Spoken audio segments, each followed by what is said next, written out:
Man, listen. All right, you ever seen that picture? And it's like the dude standing here, and it's like how you really want to get to your goals, and it's a straight line. And then Yeah. you got that other picture where a dude then went under a rock all through hell to come back up, Yeah. and then Yeah, finally yeah, get to the yeah, goal. yeah, yeah. Yeah, that's me. Let's go.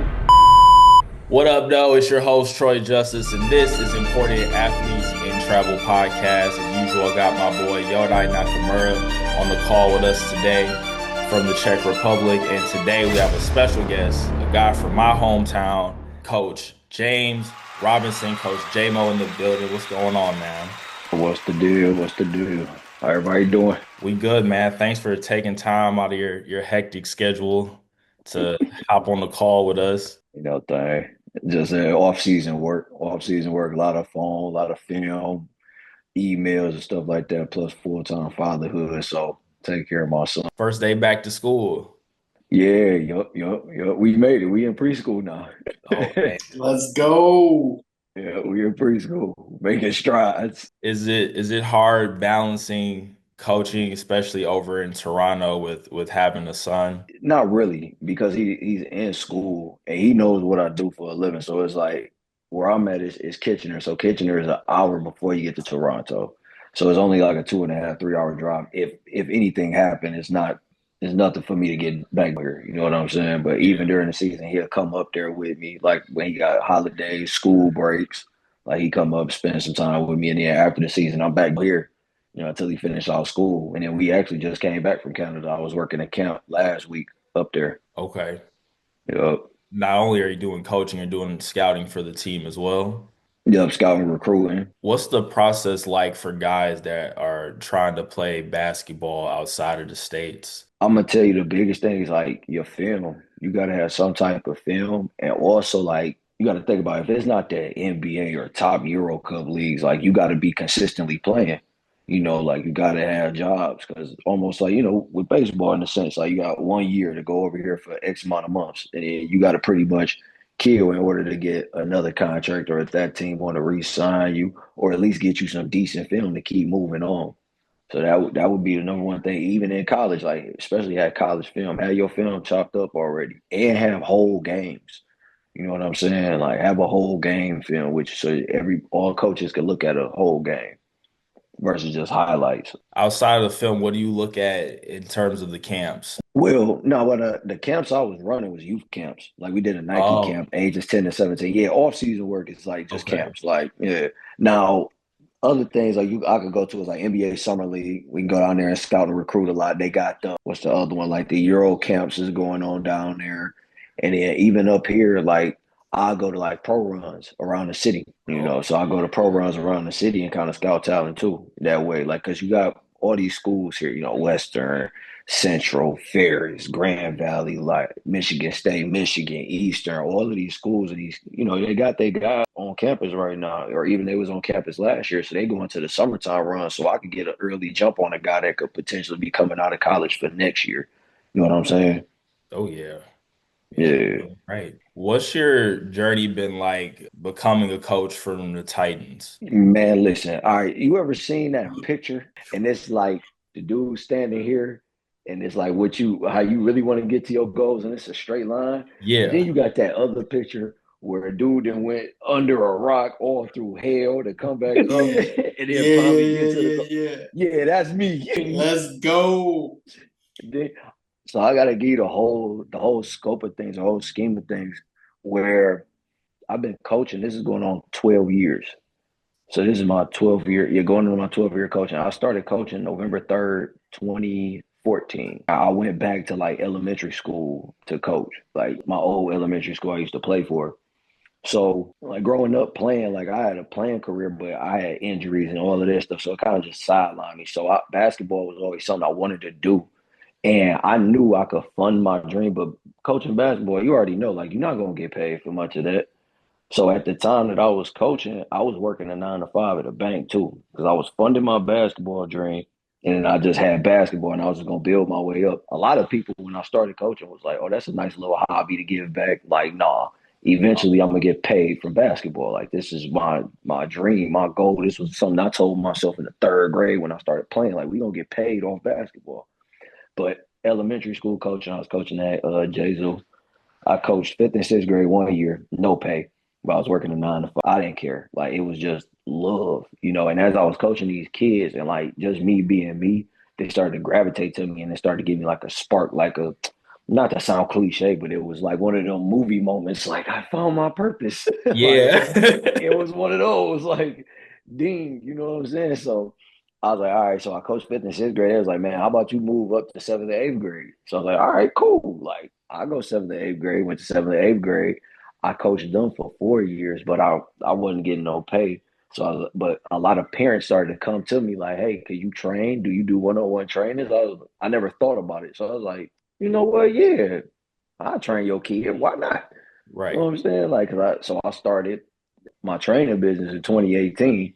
So I was training the fifth grade boys, fifth grade girls, sixth grade boys, sixth grade, all the way through eighth grade. So I was just making $25 a kid, man. Nothing major. 25. Have a seat. $25 a kid. So it was smooth. My bad. Parenting. No, Don't you clock. Don't good. stop. Hey, Clock. those Don't stop. Clock. Don't stop. So I was doing that, and then it was like how I was training. I'm like, okay, this cool. So I was coaching. One of the kids I was training, he ended up going to high school. So he in high school had me train one of his homies. One of his homies was going to go play for a guy I grew up playing for, well, playing with. He was a head coach at Madison Heights High School. So he was like, hey, yo, man, you want to come coach high school? You ever thought about coaching high school?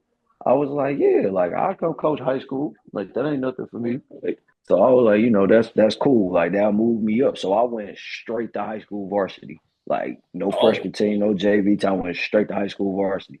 But I was doing all the trainings for the freshman team, JV team, and varsity team. Like I was putting the athletes through the workouts.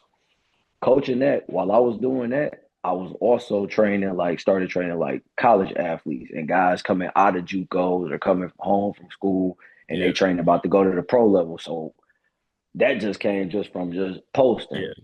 Social media, man. Yeah. I tell everybody straight. I don't like the camera. I don't like to record. I hate recording. I'm camera shy. I hate when people tell me to stand in front of a camera and talk. I hate knowing the camera is there. I hate all of that. But I was like, you know what? This is the way of the world. Let me just post on work, putting Yeah. people through workouts, right? Mind you, I'm still working at the bank. Like I'm not a teller. I'm not a customer service. I'm a manager at a bank. Like I'm in management at a bank. Let me say that. I'm in management. I'm a personal banker. So I'm at my desk 9 to 5, but I'm also coaching basketball at the same time. My brain is on basketball time, but I'm still helping people with accounts, loans, all type of stuff. So got all of this going on. Plus full-time father, right? Clock don't stop. So as I'm getting through high school, my son is born. After my son was born, when he was born, I took a pause coaching high school, took a 6 week break from working at the bank and went and got my strength and conditioning certification. Literally right when he was born, I took a 6 week leave, did a 6 week program. So now I'm a certified strength and conditioning coach. And then I got my USA basketball coach's license. So when I got both of those within 6 weeks after that high school year. After my son was born, I started coaching semi-professional and I was a head coach. That's where I made a connection just with another coach, ended up moving me up to Lansing when I was coaching in the TBL.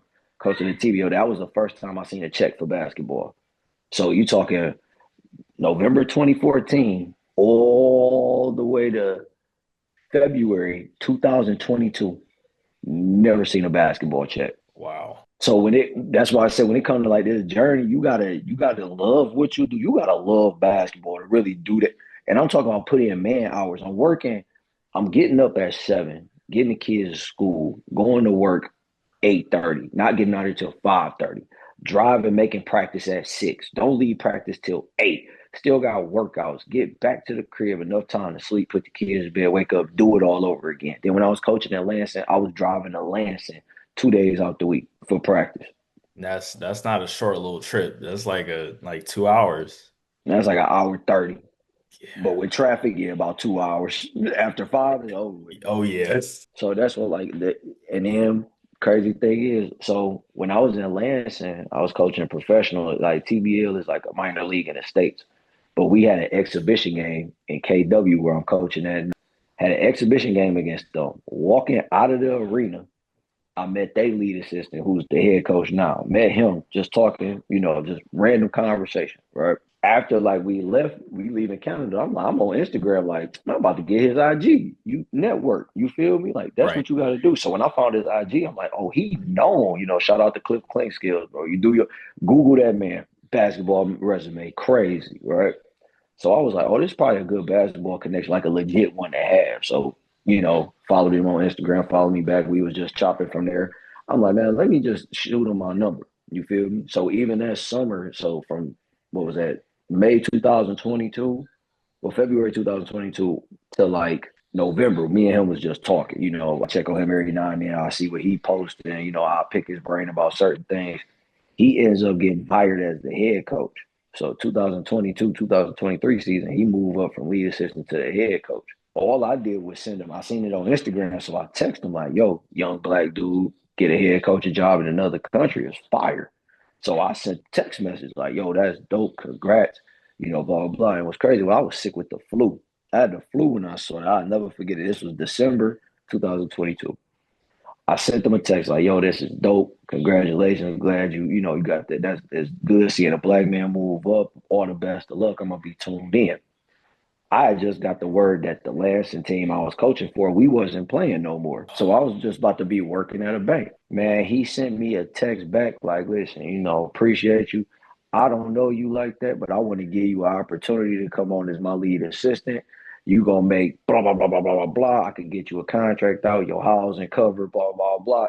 Man, Troy, listen, you know me, dog. My eyes popped out my head. Oh I yeah. started Googling how far it is. I'm like, oh yeah, we out. I'm Yeah. going from I'm going from the fourth assistant on a minor league in the States to a lead assistant in another country.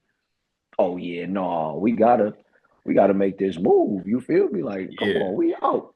So that was December 2022. I've been to KW since February 2023. So it's going into my fourth season. Oh, man, And that's I was crazy. able to retire from the bank after 9 years, 6 months, and 28 days. I retired from the bank. So I had a pension. I also had a 401k, but now I have a 401k and a pension in Canada right now. So I was able to retire from the bank with some benefits, got more benefits coming through. So blessings, really. And I really only do real work for about 8 months out the year, 8 to 10 months out the year. Man, you right. That was rock, hailstorm, avalanche. Yeah. I mean, I got my bumps on the chin. I lost some things along the way, but I don't know how into the book everybody be or how this podcast. I don't push religion on nobody. I just tell everybody transparent me. So what worked for me is like I was reading this book of Matthew, and it tell you that man leaves his house really to go provide for his family. Like you got to follow the Lord. You gonna lose some things, man. You gonna lose friends. You gonna lose your mental sometimes. You're gonna lose motivation. You're gonna lose confidence. You're gonna lose all of these. Sometimes you're not gonna feel like yourself. You can have imposter syndrome. I battled that for a minute. Like, man, this is really gonna be coming fruition, but you gotta stay grounded with yourself. You know what I'm saying? They tell you words or spells. I say it's manifestations. Like you say you want to go get something, go get it. Just say you can't do something, that's just because you can't do it yet. Like until you make it applicable. I told people like, no, I'm going to retire from coach. I said it when I got hired at the bank. I said they got 10 to 15 years out of me. I gave them 9.5. Right before the 10-year Right deadline. before Right before the the 10. I told myself, hey yo, I'm gonna get paid off for basketball by the time my son get to school. I've been doing this full time. He Hey, was in Head Start last year. So I'm doing something right. It ain't, doing something right. it's either early or late. And see, I always set myself with the mindset that even if it happens, I give myself a time frame and I push myself. Like I just wrote down an 8-year goal. It's on my phone. And it's in all capital letters, bold letters, like this is gonna happen. But I gotta keep doing what I'm doing because I tell people one of the biggest quotes I live by is consistency is your currency. The more consistent you are in what you do, that's what you get paid out of life for. You don't have to get paid out of money. Like me consistently putting in work as a father, I'm gonna get paid in the long run by my son being a better man than me. So I gotta consistently be better for him. I gotta consistently be on him as a father. Boom, that's how I get paid out of life. You know what I'm saying? The more that I try to put out good energy, I just try to get it all coming back, you know, and stick to You the get things what that you give. exactly stick to the things that make you happy and bring you peace. Like one thing for sure, since I was 5, I've been playing organized since I was in the 3rd grade, but I touched the basketball at age 5, and that thing just always been right for me. Brought me peace, brought me happiness. So ride the basketball wave out whether it's playing, coaching, working in it, reffing, like something around basketball I just needed to be because it always kept me grounded and stable, and it made sense to me to be a coach. You know, because even when I was growing up playing, I always looked at basketball way more in depth than the guys that I grew up around because I started to really love it and take a dive into it. It felt like a part of me. And just to be able to do something I love to do and get paid for it, it don't feel like work. It's work, but it Yeah. doesn't feel like it. You know what Yeah, I'm saying? Yeah. it ain't working at a bank for sure. Yeah, it ain't. It ain't. The only customers I got is the people I yell at and the people I go against. You. It's like it's a common theme over here on our podcast. Yeah. Obviously, me and Troy being international professional athletes will get, we have a coach like you, a professional coach on here, but a lot of times we'll also have other professional overseas athletes. But Yeah. like the common thing that you always hear from everybody is just the love for the game. So, we're still in our playing days, so it might be a little bit different. But Yeah. if we didn't love this game enough, bro, we ain't gonna be leaving our home country. We ain't gonna be leaving our families. We ain't gonna be missing funerals, weddings, all this stuff. 6, 7, 8, 9 months out of the year, every freaking year. Like, so what Yup. you said earlier, about that love. If you don't got the love, you ain't gonna do nothing. You know. Yeah. And then even to add to that, because I didn't get a chance to play professionally in a different country. And I could only imagine how that would feel being away from your family. So anybody that come play for us, like especially how the head coach is Cliff, how we are like we more so talk to you and try to make you feel at home and let you know that you all right. Like even if you just need somebody to call, like my phone line stay open. I tell them don't call me after 10 because I can't talk to too many people after that. But anytime between that, like I got players, sometimes they call me, yo, coach, I ain't feeling it today, blah, blah. I try to give them a word of advice, let them know, like, it's all right. If you need to take a day, that's perfectly fine. Call your people, like, or a late night, if you need to get in the gym, you want me to go to the gym with you, like, you don't just coach, you know what I'm saying? Like, I can't speak for other coaches because, I can only imagine some coaches probably overseas, they might just coach, don't talk to me, that's it. Me, I'm a human, you know what I'm saying? So as a coach, I coach with compassion and passion and I show a human side of me with basketball, letting somebody trust me because again, everybody come from different spectrums and walks of life, right?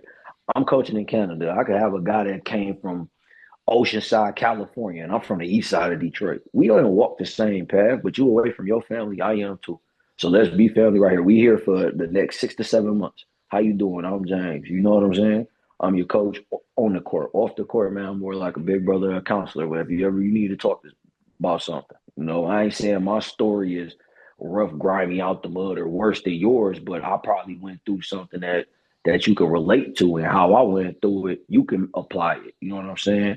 Then the guys I'm coaching, I'm only 33, 34 this year. A lot of these guys I'm coaching is around my age, 25, 26, is 29. Like I'm not that much older than them, but since I'm so close and how I carry myself, and I never straddle that line with coaching players, it's a fine line and it's a respect line. But I know how to be transparent and I know how to, you know, talk down, not necessarily talk down, but relate to them in a sense. I'm more relatable at that point. Respect to you for doing that, man. We actually had a guest last episode. We had another overseas international athlete who was talking about some of the struggles he had, the the struggles of being in a new country, being like the lone English speaker in a different world, different culture, and how it took him some time to adjust to it.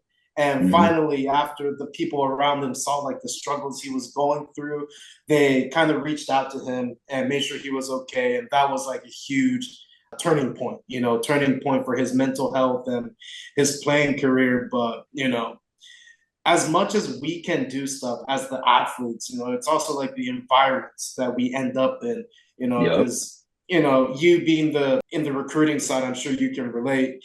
And everything that you do, that's part of like the recruiting package. You can come to our team, but you're going to be a family. We're going to treat you like a family. But I don't think the same can be said for all teams and all recruiting, stuff like that. So Right, right, exactly. Because that's the whole thing. Like the number one thing I know for sure, Cliff says, and we both say we echo is like you come be yourself.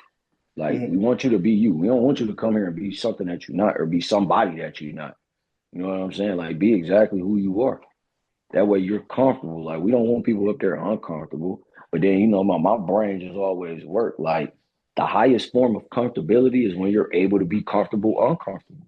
Like you said, you go to these other countries and it's like, shoot, I feel you could drop me anywhere and I'm gonna be all right. That's Yeah. how I feel. Like this is drop James, or drop James in Cambodia. Hey, survive. All right, cool.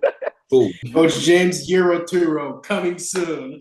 Yeah, yeah. I feel like growing up, I tell people all the time, like if you're from Detroit, you can go anywhere, and I've been all over the place, and I still run into people from Detroit doing whatever, and I feel like having that confidence to be able to be yourself and also know that you're gonna be all right no matter where Yeah. you go.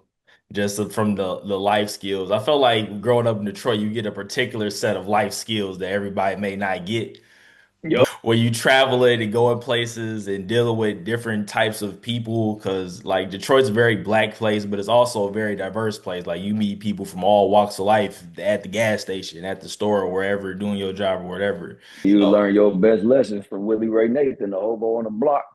yeah, exactly. Unique life skills. Yeah. I ain't gonna hold you. Life skills is about 40% how I got here. Just being a sponge. Life skills is also about people be like listening. Like you have to be actively learning, actively listening, and actively applying some of these things. You got to be soaking up knowledge and then apply the knowledge that you get. Because part of being a coach is being human and learning how to talk to people and Mhm.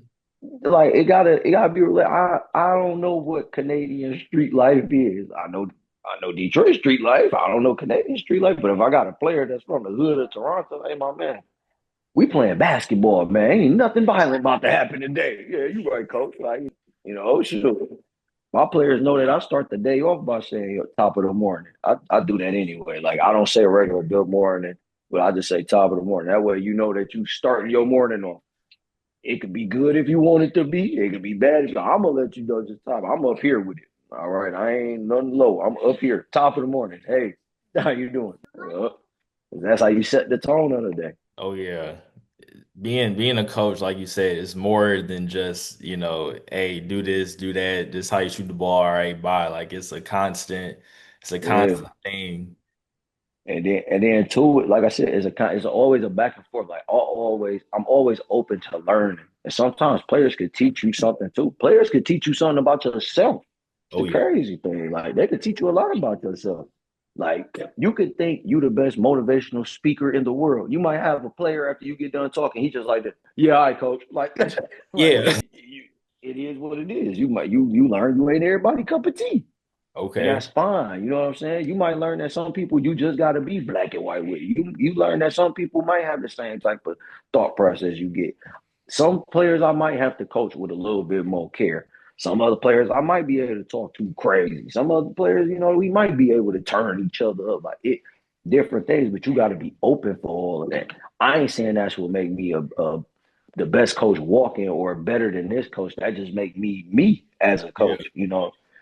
That's all. And I'm going on 4 years with the same company. They didn't want to fire me yet, so I'm pretty sure I'm doing okay in my job. Right. And You don't still fix got it if it it. ain't broken, right? Right, right. I'm trying to keep showing worth and keep adding and keep building. That's my goal. Oh yeah, I definitely had some players where I had to be like, "Yo, lock in." And now some guys is Yeah, like, "Hey, what's going on, buddy? Like, is everything okay? Like, you got to handle them differently." yeah, And when I'm home in the off season, I do lessons and stuff and train, and I'm also a substitute teacher. That's the same way the kids are. Some kids you got to be stern with, some you gotta handle with some care, be relatable, whatever the case may be, to get the point across, get the lesson across. get the plays across, like whatever the case may be. Exactly. Yep. Man, that's crazy. It's crazy how much, even though we're different countries, different paths, different sports, the overseas journey, coaching and playing, it has a lot of overlap. Yeah, it does. It's a beautiful thing, though. Like I said, it's like even what y'all do is work. Y'all show up for baseball every day, and it's like what you do for work. I play baseball. Baseball. Yep. The fact that you say just them first couple words, what do you do for work? Right? For work, I play. Man, It don't matter what it don't matter what it is after that. You get what I'm saying? Like yeah, even for a musician, what do you do for work? Play. That's crazy. The fact that you could play, like, but you ask other people, like, what do you do for work? Oh, I work at see, not something. You know what I'm saying? Like, yeah, if y'all could, I'm trying to take a little deep dive into abstract thinking, right? Like when you put that word like, oh, I work, it's like it comes with negativity, it comes with pressure, it comes with like a need to do it. I have to do it. You know what I'm saying? Versus playing baseball or doing a sport or being an actor or all of that stuff, like it's comfortability. It's showing that you didn't went through certain things in your life that now finally what do you do for work? Man, I get to play this, I get to coach this, I get to all of these things you get to do that it doesn't sound like work because you're not leading off by saying I work at. It's none of that. Now, if you say who you coach for or play for, or I'll play for, blah blah blah blah. You know what I'm saying? Ain't like you play for yourself. We ain't got that part. We ain't got that part yet. Maybe when I'm 80, I can say I don't coach a team, I own the team. You know what I'm saying? But I ain't gonna lie, I love the sidelines too much to be just sitting on a box. I can't do it. But that's neither here nor there. But yeah.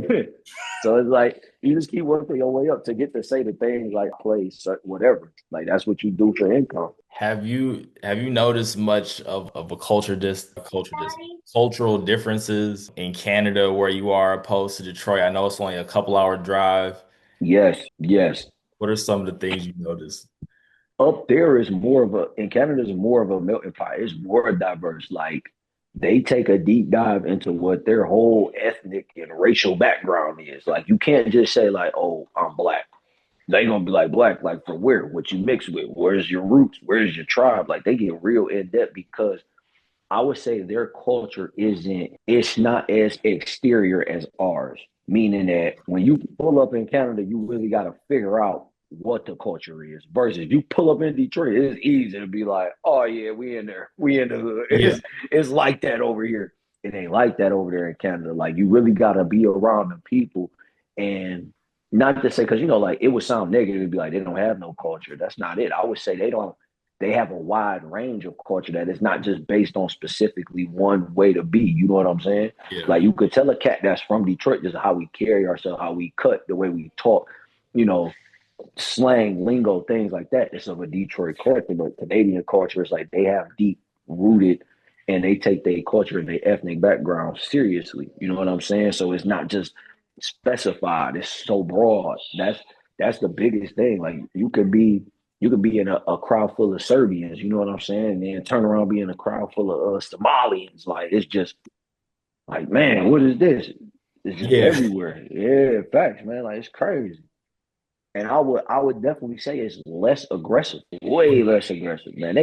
They form of aggressive. The most aggressive they be is like road rage, and then it's like once you get to the light or something, they're just trying to skirt off. Like people really don't want no confrontation up there.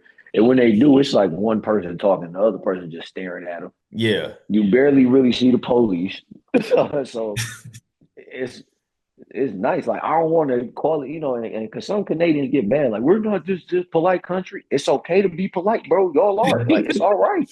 Like yeah, y'all are actually beneficial for people like me. yeah. I don't want to walk around my own city aggressive all the time, but I have to. You know how nice it is to be able to come to Kitchener and people just, hey, coach, how you doing? I am doing well. How are you?